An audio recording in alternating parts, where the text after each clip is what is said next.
আজকে টাঙ্গাইল ধনবাড়ি জমিদার বাড়িতে এই যে দেখেন অনেক সুন্দর এবং নায়ক রিয়াজের আকাশ ছোঁয়া ভালোবাসা যে সিনেমাটা আছে এই সিনেমাটা কিন্তু এই বাড়িতে শুটিং হয়েছিল। হ্যাঁ, এই যে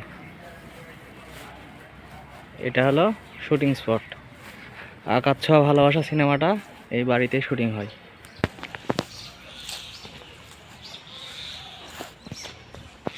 এটা হলো টাঙ্গাইল ধনবাড়ি নবাব বাড়িতে,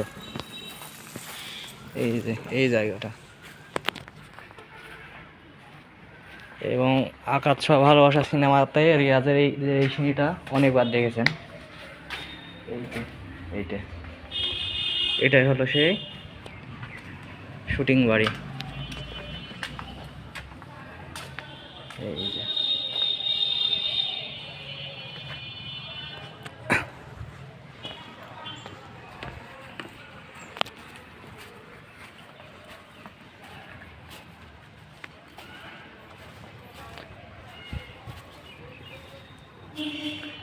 তো উপরে উড়া যাইতেছে না, ওখানে তালা মারা আছে, এই কারণে ছাদে যাওয়া যাইতেছে না।